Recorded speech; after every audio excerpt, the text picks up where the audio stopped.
I don't know how to know if this is working, so just a fair warning if you're watching this video and see me using this camera. If the audio in the camera is not showing up in the video, or doesn't show up in the video because I don't know how to friggin' work this thing, don't judge me. This is the first time that I'm using it. That's number one.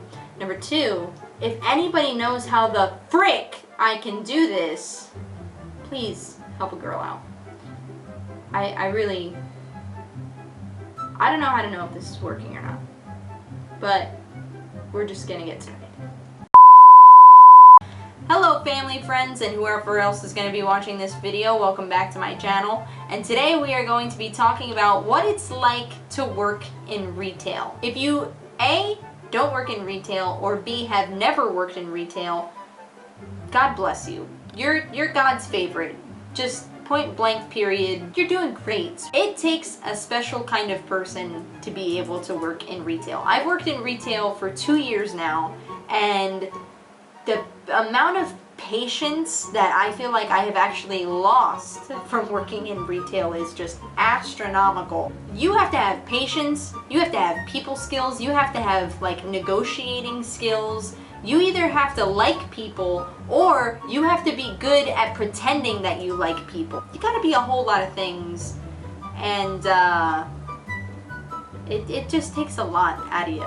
So what we're going to be doing today is we are going to be reading some stories about working in retail that you guys have sent me via Instagram. I asked you guys to send me stories about some of your experiences with working in retail, or some of like your family or friends' experiences with working in retail, whether it has to do with customers, whether it has to do with managers, whether it has to do with coworkers, whatever it may be, anything and everything. I think I literally said that in my story, and you guys sent them in, so we're just gonna read some of them, and let's just dive right in. Well, my crazy retail story that motivated me to tell my manager to move me from sales floor to inventory is a fun one.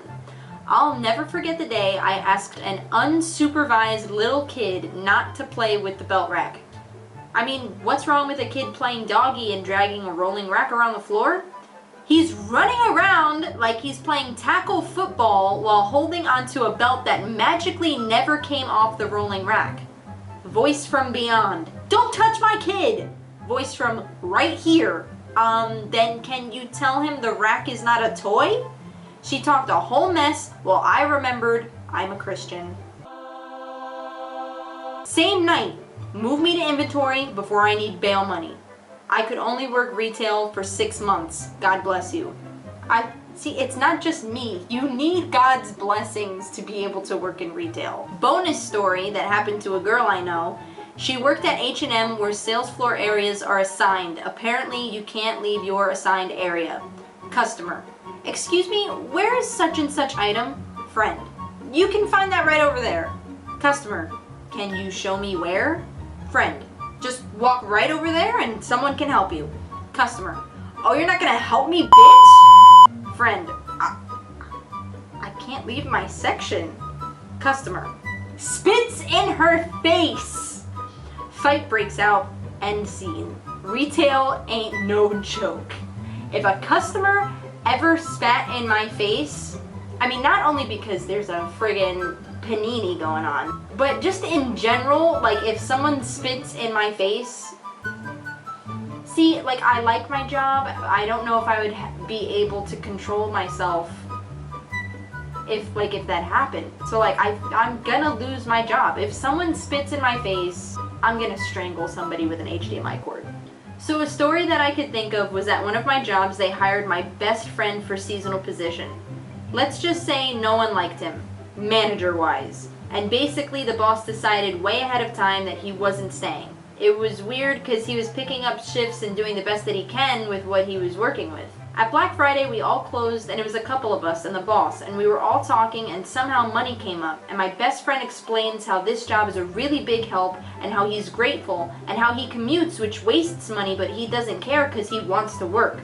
My boss was like, "Oh, that's really cool, man," with the fakest smile. He knew he messed up. Then he never scheduled him ever again. It sucked. If you're a manager, right, and you get an employee that is literally explaining to you just how grateful they are to be employed with you, and the fact that the money that they are getting paid through a job that you gave them is a huge help to them, how do you have the heart to just be like, well, nobody likes him, so we're not keeping him?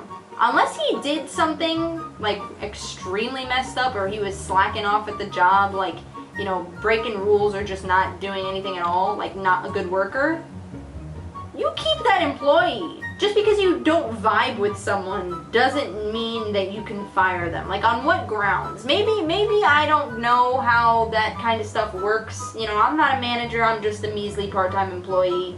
But that just doesn't seem fair to me. That seems morally unjust. Maybe it's just me. I don't know. Maybe I have a heart.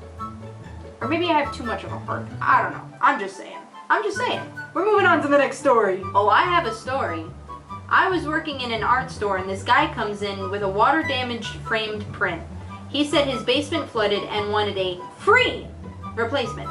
He bought the thing 8 years ago and wanted us to foot the bill for this $120 thing. I told him go through insurance, but he refused to accept anything except a free replacement for his flooded print.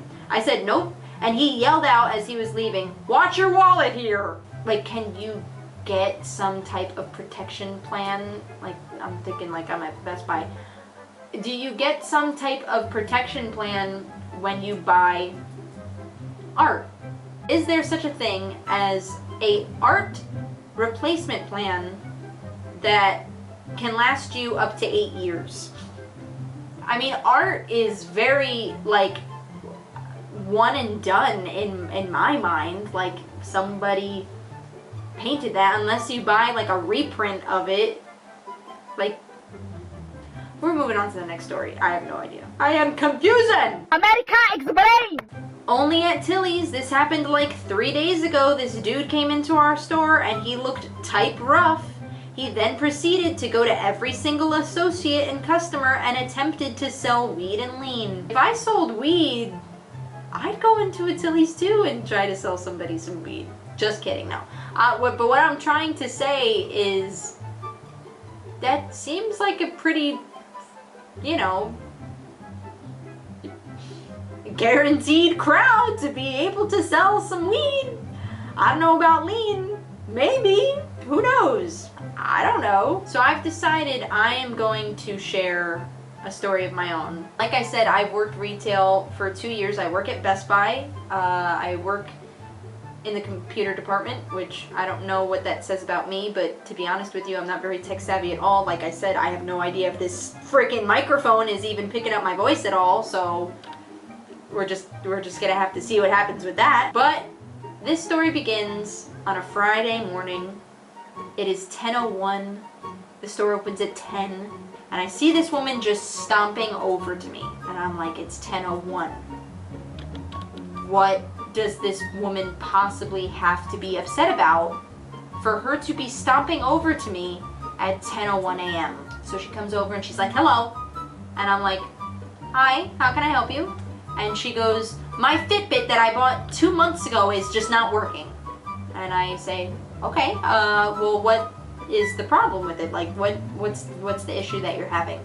And she says that, like, no matter how she charges it or whatever, like, it just doesn't turn on. I'm like, okay. When you purchased it here 2 months ago, were you offered a protection plan? Did you purchase a protection plan? Because in my head, I'm like trying to remember, and I'm like 99.9% sure that we don't offer a protection plan for Fitbit. So she goes, no, I didn't purchase a protection plan for my Fitbit. And so I say, because at this point there's nothing that I can do, I say, okay, well, you are most likely just going to have to go through Fitbit and see if they deem it as defective. If they do, great, they're most likely going to send you a replacement.